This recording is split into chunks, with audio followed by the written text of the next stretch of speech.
Smart social science class में एक बार पुनः प्यारे बच्चों आप लोगों का स्वागत है। आज हम सब नागरिक शास्त्र का मैराथन क्लास लेकर आए हैं और इसमें से ऑब्जेक्टिव टाइप के प्रश्नों को फटाफट हल करते हैं। समय कम है इसलिए हम सीधे अब प्रश्नों पे आते हैं और जितने भी चैप्टर हैं नागरिक शास्त्र में उनको हल करते हैं। पहला क्वेश्चन संघवाद से है। निम्नलिखित में से कौन सा शासन का अंग नहीं है? कार्यपालिका, नगरपालिका, न्यायपालिका, विधायिका। इसमें प्यारे बच्चों नगरपालिका नहीं है। नगरपालिका इसका राइट आंसर। निम्नलिखित में से कौन सा संघीय राज्य नहीं है? चंडीगढ़, उड़ीसा, राजस्थान, तमिलनाडु। इसमें चंडीगढ़ नहीं है। चंडीगढ़ उत्तर को आप लोग टिक मार दीजिए। निम्नलिखित में से कौन सा विषय राज्य सूची से संबंधित है? प्रतिरक्षा, बैंकिंग, मुद्रा, पुलिस। तो पुलिस राज्य सूची का है। पुलिस वाला विकल्प आप लोग टिक लगा दीजिए और वहां पे उमार में गोला कर दीजिएगा। निम्नलिखित में से कौन सा संघीय राज्य नहीं है? मणिपुर, त्रिपुरा, हिमाचल प्रदेश, जम्मू कश्मीर, दिल्ली। तो जम्मू कश्मीर और दिल्ली ये जो है संघीय राज्य नहीं है। भारत में लोकतांत्रिक विकेंद्रीकरण हेतु किया गया संवैधानिक प्रावधान है। पहला विकल्प दिया रहेगा वहां पे महिलाओं को संसद में प्रतिनिधित्व। दूसरा विकल्प है स्थानीय स्वशासी निकायों को संवैधानिक दर्जा तथा नियमित चुनाव। तीसरा विकल्प दिया रहेगा कि न्यायपालिका को स्वतंत्रता। चौथा विकल्प दिया रहेगा केंद्र और राज्य के कार्यों का वर्गीकरण। तो प्यारे बच्चों इसमें सही विकल्प है स्थानीय स्वशासन निकायों को संवैधानिक दर्जा तथा नियमित चुनाव। ये जो होता है आर्टिकल जो है आपको 243 क में दिया गया है। यहाँ पंचायती राज भाग संविधान के भाग 9 में वर्णित है। फिर दूसरा नेक्स्ट क्वेश्चन आपका है कि निम्नलिखित में से कौन सा संघीय या संघ सूची का विषय है? तो व्यापार विकल्प का दिया रहेगा, शिक्षा दिया रहेगा ख विकल्प, ग कृषि, घ विकल्प विदेशी। तो प्यारे बच्चों इसमें संघ सूची का विषय है विदेशी। बाकी सब विषय है कोई जो है आपको समवर्ती सूची का विषय है, कोई जो है राज्य सूची का विषय है।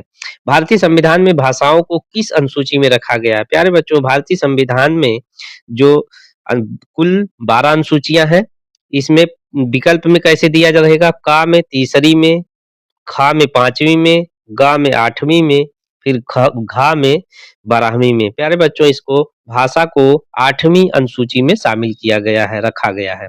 निम्नलिखित में से कौन सा संघीय राज्य नहीं है? इसमें विकल्प रहेगा उत्तर प्रदेश, मध्य प्रदेश, दिल्ली, बिहार। तो दिल्ली जो है संघीय राज्य नहीं है। हिंदी है, ये क्वेश्चन कई बार पूछा गया है प्यारे बच्चों। तो का विकल्प रहेगा राजभाषा, ख विकल्प रहेगा राष्ट्रभाषा, ग विकल्प रहेगा राजभाषा, घ विकल्प रहेगा क्षेत्रीय भाषा। तो प्यारे बच्चों इसको ध्यान रखना है कि हिंदी हमारी जो है राष्ट्रीय भाषा नहीं है, यह भाषा है राजभाषा, इसलिए ग विकल्प सही है। नेक्स्ट क्वेश्चन आप लोगों से पूछा जाता है कि भारत में कुल कितने संघीय राज्य हैं? ये कई बार क्वेश्चन पूछ चुका है प्यारे बच्चों, इस पे ध्यान रखिएगा कि विकल्प है क 27, ख 28, ग 29, घ 30। तो इसमें 28 राज्य हैं। संघीय कुल कितने हैं? 28 राज्य। संविधान में 8वीं अनुसूची में कितनी भाषाओं को मान्यता दी गई है? प्यारे बच्चों इसमें जो है विकल्प क्या रहेगा? क 20, ख 21, ग 22, घ 23। तो इसमें जो है 22 भाषाओं की मान्यता दी गई है। ग वाला विकल्प सही है। संविधान में निम्नलिखित 3 अनुसूचियों में से निम्नलिखित में से कौन सा विषय समवर्ती सूची में शामिल है? शिक्षा, कृषि, पुलिस, रक्षा। ये विकल्प है क ख ग घ। इसमें से शिक्षा जो है यह समवर्ती सूची का विषय है। वर्तमान समय में भारतीय संघ में कितने केंद्र शासित प्रदेश है? प्यारे बच्चों ये भी पूछा गया है। तो इसमें विकल्प रहेगा का 9, ख 7, ग 8, 10। तो इसमें से जो 8 वाला विकल्प है वो सही है, उसको टिक लगा दीजिएगा। संघात्मक शासन प्रणाली में अधिकारों का विभाजन होता है। संघात्मक प्यारे बच्चों ये संघात्मक का मतलब होता है कि जहां शक्तियों का बंटवारा होता है। शक्तियों का बंटवारा मतलब राज्य और केंद्र के बीच जो होता है। इसमें विकल्प रहेगा केंद्र और राज्यों के मध्य, एक राज्य अन्य राज्यों के बीच, दूसरा विकल्प, तीसरा व्यवस्थापिका कार्यपालिका के मध्य, चौथा विकल्प रहेगा व्यवस्थापिका और न्यायपालिका के बीच। प्यारे बच्चों यहाँ संघात्मक शासन प्रणाली में का विकल्प सही रहेगा केंद्र और राज्यों के मध्य। फिर नेक्स्ट क्वेश्चन है आप लोगों का, पूछा जाता है संघीय सूची का विषय है रक्षा, कृषि, व्यापार और शिक्षा। तो ये जो है संघीय सूची का विषय है रक्षा। रक्षा वाला विकल्प आप लोग ठीक। फिर पूछा जाता है कि भारत में मताधिकार की आयु क्या होती है। प्यारे बच्चों, आप लोगों जो वोट देते हैं वो कितने वर्ष के बच्चों को वोट देने का अधिकार है भारतीय संविधान में। तो का विकल्प जैसे विकल्प के रूप में दिया रहेगा वहां पे क्वेश्चन, का 21 वर्ष, खा 20 वर्ष, ग 25 वर्ष, घा 18 वर्ष। तो इसमें से 18 वर्ष की जो आपकी आयु पूरी हो जाती है तो आप मतदान दे सकते हैं। निम्नलिखित संविधान भारत में कब लागू हुआ। प्यारे बच्चों, हमारा संविधान 26 जनवरी 1950 को लागू हुआ। तो इसमें विकल्प में कैसे पूछा जाता है, 15 अगस्त को, 14 अगस्त को, 10 दिसंबर को, 26 जनवरी। तो 26 जनवरी 1950 को हमारा संविधान, भारतीय संविधान लागू हुआ। ये क्वेश्चन कई बार पूछा जाता है। इसी 26 जनवरी के दिन हम गणतंत्र दिवस के रूप में मनाते हैं। और 15 अगस्त को क्या मनाते हैं, स्वतंत्रता दिवस के रूप में मनाया जाता है। प्यारे बच्चों, भारत में सर्वाधिक बोली जाने वाली भाषा कौन सी होती है। प्यारे बच्चों, सबसे ज्यादा कौन सी भाषा बोली जाती है, तो उसमें विकल्प में रहेगा आपको वहां पे उर्दू रहेगा, अंग्रेजी, हिंदी, पंजाबी। तो सबसे ज्यादा कौन सी भाषा बोली जाती है, हिंदी। फिर नेक्स्ट क्वेश्चन आपको रहेगा निम्नलिखित में से कौन सा विषय राज्य सूची में नहीं है। तो राज्य सूची में कौन सा विषय नहीं है, विकल्प रहेगा का पुलिस, खा कृषि, घ सिंचाई, घा मुद्रा। तो इसमें जो है मुद्रा जो है ये राज्य सूची का विषय नहीं है, ये संघ सूची का विषय है। भारतीय संघ में अवशिष्ट शक्तियां किसको प्राप्त है। तो प्यारे बच्चों, ये ध्यान रखना चाहिए, जो अवशिष्ट शक्तियां होती है वो संघ को प्राप्त होती है, लेकिन विकल्प में कैसे दिया रहता है कि का विकल्प रहेगा राज्य, खा विकल्प रहेगा संघ और गा विकल्प रहेगा का खा, दोनों इनमें से कोई नहीं। तो कौन सा है, संघ, खा विकल्प सही है। भारत में पंचायती राज की स्थापना कब की गई थी। प्यारे बच्चों, इसमें विकल्प में रहेगा का में 1980 में, 1990 में, 1992 में, 2004 में। प्यारे बच्चों, ये जो स्थापना की गई थी ये 1992 में की गई थी और 73वें संविधान संशोधन के तहत। हिंदी। फिर इसके बाद नेक्स्ट क्वेश्चन है निम्नलिखित में से कौन सी संघात्मक शासन की विशेषता नहीं है। ये कौन सी व्यवस्था है जो संघात्मक शासन की व्यवस्था नहीं। विकल्प में क्या रहेगा, शक्तियों का वितरण, शक्तियों का केंद्रीकरण दूसरा विकल्प, तीसरा विकल्प सर्वोच्च न्यायपालिका, चौथा विकल्प रहेगा कठोर संविधान। तो इसमें कठोर संविधान जो है यह विशेषता नहीं होती है, बल्कि संघात्मक शासन प्रणाली में लचीला संविधान संशोधन व्यवस्था पाई जाती है, क्योंकि इसमें समय समय के अंतराल पे संविधान संशोधन होते रहते हैं। फिर इसके बाद नेक्स्ट हमारा जो चैप्टर है वो सत्ता की साझेदारी में से क्वेश्चन क्या क्या आते हैं। प्यारे बच्चों, पहला क्वेश्चन आप लोगों को पूछा जाता, श्रीलंका कब एक स्वतंत्र राष्ट्र बना था। प्यारे बच्चों, इसमें विकल्प रहेगा 1947, 1948, 1957, 1981। तो इसमें जो क्वेश्चन का सही उत्तर है 1948 है। 1948 वाले को आप लोग टिक मार दीजिएगा। वहां पे जब एग्जाम हॉल में पहुंचिएगा तो वहां पे टिक ना मार करके वो मार्कशीट मिलेगी, वो मार्कशीट को जो विकल्प सही है बता रहे हैं 1948, चाहे वो विकल्प का में आए, चाहे खा में आए, चाहे गा में आए, चाहे घा में आए, तो आप 1948 वाला जो विकल्प जहाँ है उसको गोला वहां पे कर दीजिएगा। ठीक है। बेल्जियम की सामुदायिक सरकार में किसके मध्य सत्ता की साझेदारी होती है। प्यारे बच्चों, ये भी ध्यान रखिएगा कि बेल्जियम में जो सत्ता की साझेदारी उसमें विकल्प क्या रहेगा, विभिन्न सामाजिक समूहों के साथ मध्य, शासन के विभिन्न अंगों के मध्य, केंद्र और राज्य सरकार के मध्य, राज्य सरकार और समुदाय सरकार में। इसमें क्या होता है कि विकल्प कौन सा सही रहेगा, विभिन्न सामाजिक समूहों के मध्य। बेल्जियम की सीमाएं किन देशों से लगती हैं। इसमें विकल्प रहेगा आपको France, Netherlands, Germany, Luxembourg, Norway, Finland, Sweden, Austria, पुर्तगाल, Spain, Switzerland, Romania, Italy, Poland, Latvia और बोस्निया। तो इसमें सही है फ्रांस, नीदरलैंड, जर्मनी और लग्जमबर्ग, ये सही है। सत्ता का क्षैतिज वितरण का क्या तात्पर्य है। प्यारे बच्चों, क्षैतिज वितरण का तात्पर्य क्या होता है, कार्यपालिका, न्यायपालिका, व्यवस्थापिका के बीच जो सत्ता का बंटवारा होता है यही जो है क्षैतिज वितरण होता है। क्षैतिज और ऊर्ध्वाधर।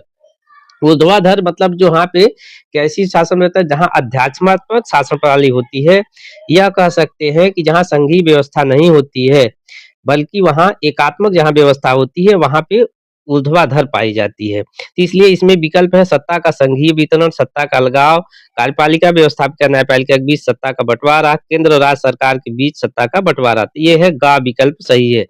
फिर इसके बाद नेक्स्ट क्वेश्चन है श्रीलंका में निम्नलिखित में से कौन सा समूह अल्पसंख्यक है? अल्पसंख्यक का मतलब बेटा बच्चों ये होता है कि जहाँ जिनकी संख्या कम होती है उन्हें अल्पसंख्यक बोला जाता है। इसमें विकल्प रहेगा तमिलनाडु, ईसाई, सिंहली, मुस्लिम। तो यहाँ ईसाई की संख्या कम थी इसलिए ये अल्पसंख्यक में वहां पे गिने जाते थे। तो इसमें विकल्प कौन सा है? इसमें विकल्प होगा हमारा जो है ईसाई। ठीक है, फिर इसके बाद नेक्स्ट क्वेश्चन आपका पूछा जाता है निम्नलिखित में से श्रीलंका में कौन सा बहुसंख्यक वर्ग है? तो तमिल, ईसाई, सिंहली, मुस्लिम। बहुसंख्यक वर्ग जिनकी संख्या सबसे अधिक होती है उन्हें बहुसंख्यक वर्ग बेटा कहते हैं। इसमें विकल्प रहेगा तमिल, ईसाई, सिंहली, मुस्लिम। तो इसमें जो है सिंहली जो है, आप लोग इसको विकल्प को सही मान लीजिएगा। और वो मार्कशीट पे मैं बार बार आप लोगों को बच्चों आगाह कर रहा हूँ, मार्कशीट में उसको गोला करना मत भूलिएगा। और आप लोग अभी से ओमार की सीट ले लीजिए और उसको अभी से प्रैक्टिस करना शुरू कर दीजिए। संसदीय प्रजातंत्र की स्थापना सर्वप्रथम किस देश से हुई थी प्यारे बच्चों? इसमें विकल्प में रहेगा इटली, इंग्लैंड, फ्रांस और जर्मनी। तो कहाँ से शुरू हुई थी? इंग्लैंड में। निम्नलिखित में से किस देश का विभाजन धर्म और जाति के आधार पर हुआ था?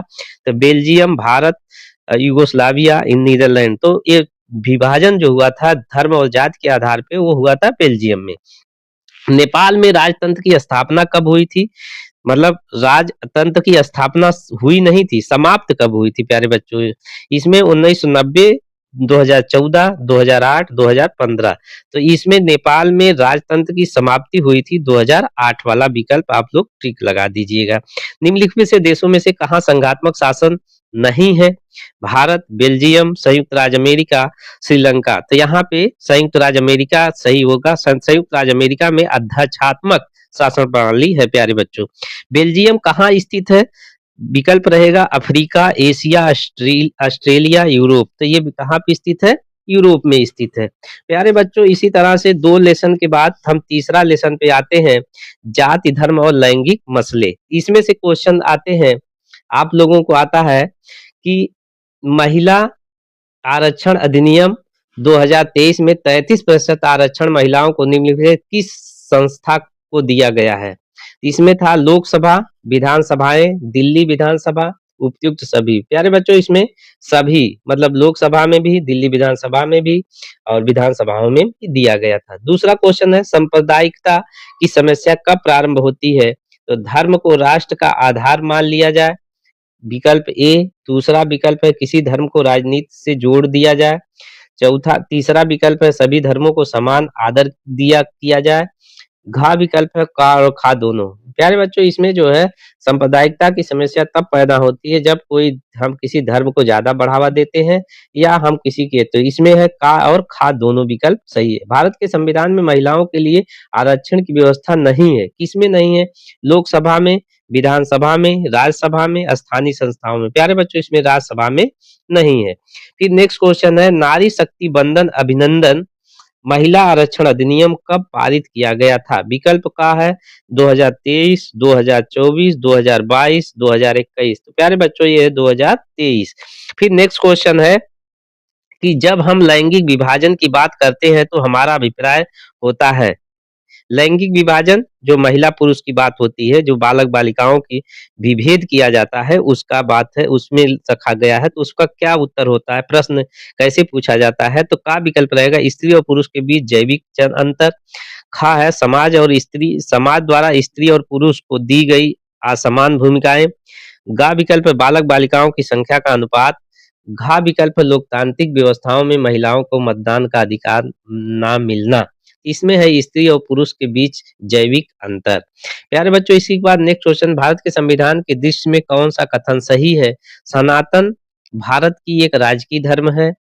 अल्पसंख्यकों को उनकी जनसंख्या के अनुरूप प्रतिनिधित्व। गा विकल्प धर्म के आधार पर भेदभाव का अभाव है। घा है ईसाइयों का विशेषाधिकार। तो इसमें विकल्प कौन सा सही है? धर्म के आधार पर भेदभाव का अभाव। भारतीय संविधान के बारे में इनमें से कौन सा कथन गलत है? तो इसमें विकल्प रहेगा प्यारे बच्चों की यह धर्म के आधार पर भेदभाव की मनाही करता है। यह एक धर्म को राजकीय धर्म बनाता है। सभी लोगों को कोई भी धर्म मानने की आजादी देता है। किसी धार्मिक समुदाय में सभी नागरिकों को बराबरी का अधिकार देता है। तो प्यारे बच्चों इसमें सही विकल्प है यह एक धर्म की राजकीय धर्म बताता है। धर्मनिरपेक्ष राज्य क्या है? विकल्प में दिया क्या रहेगा, धर्म का कोई स्थान नहीं है, पहला विकल्प। दूसरा है एक राष्ट्र एक धर्म में विश्वास। ग विकल्प है केवल बहुसंख्यक वर्ग के धर्म को मान्यता देना। घा है सभी धर्मों को समान समझना। तो प्यारे बच्चों, धर्मनिरपेक्ष पहले भारत के संविधान में था, बाद में 42वें संविधान संशोधन द्वारा जो है धर्मनिरपेक्ष हटा करके भारत के प्रस्तावना में पंथ निरपेक्ष जोड़ दिया गया। तो ये प्यारे बच्चों, इसका मतलब होता है सभी धर्मों का जहाँ समान समझना। ये विकल्प आप लोग टिक लगा दीजिए कि ये सही है। भारत में पंचायती राज की स्थापना कब की गई थी? प्यारे बच्चों, इसके पहले बता चुका हूँ। इसमें भी पूछा गया है। का है 1980 में, 1992 में गा है। घा है 1990, 1992, 2004। तो प्यारे बच्चों, इसमें विकल्प है 1992 में।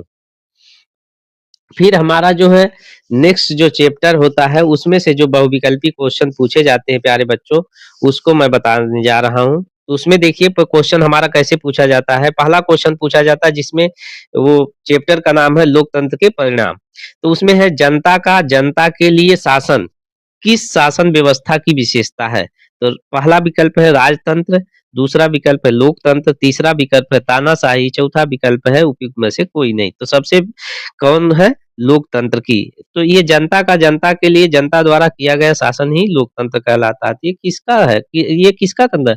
ये है, ये क्या है? ये जो है अब्राहम लिंकन का है। लोकतंत्र की सबसे अच्छी परिभाषा मानी जाती है। फिर इसके बाद नेक्स्ट क्वेश्चन है, निम्न में से कौन सा सबसे बड़ा लोकतांत्रिक देश है? प्यारे बच्चों, इसमें विकल्प रहेगा भारत, ब्रिटेन, अमेरिका, श्रीलंका। तो सबसे बड़ा लोकतांत्रिक देश है भारत। फिर तीसरा विकल्प है निम्नलिखित, तीसरा क्वेश्चन है निम्नलिखित में से कौन सा लोकतंत्र का अवगुण है? तो प्यारे बच्चों, विकल्प रहेगा कि धनी व्यक्तियों को शासन, ख विकल्प रहेगा दलों में व्यक्तिवाद, ग विकल्प रहेगा बहुसंख्यक की प्राथमिकता, घा रहेगा इनमें से सभी। तो इसमें है सही कौन सा है? दलों में व्यक्तिवाद।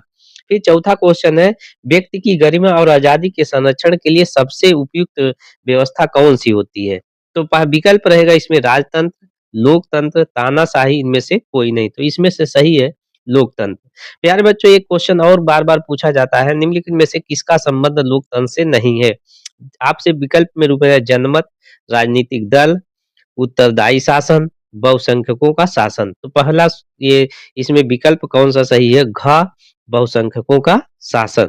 फिर नेक्स्ट क्वेश्चन पूछा जाता है, लोकतांत्रिक सरकार किसी अन्य शासन व्यवस्था से बेहतर है चूंकि यह इनमें से किसको बढ़ावा देती है? आर्थिक वृद्धि से, व्यक्ति की गरिमा और स्वतंत्रता से, आर्थिक समानता से, इनमें से कोई नहीं। तो व्यक्ति की गरिमा और स्वतंत्रता से। फिर इसके बाद पूछा जाता है लोकतंत्र में शक्ति का स्रोत क्या है?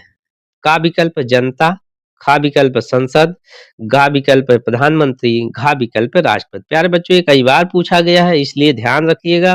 इसमें लोकतंत्र का सबसे बड़ा स्रोत और सबसे बड़ी पावर है वो है जनता है। जनता जिसको चाहे लोकतंत्र में उसको बना सकती है, राष्ट्रपति से लेकर प्रधानमंत्री, लोकसभा सदस्य या विधानसभा सदस्य, मुख्यमंत्री, जिसको चाहे उसको उतार सकती है। इसलिए उसके सबसे बड़ी शक्ति किसके पास है? जनता के पास है।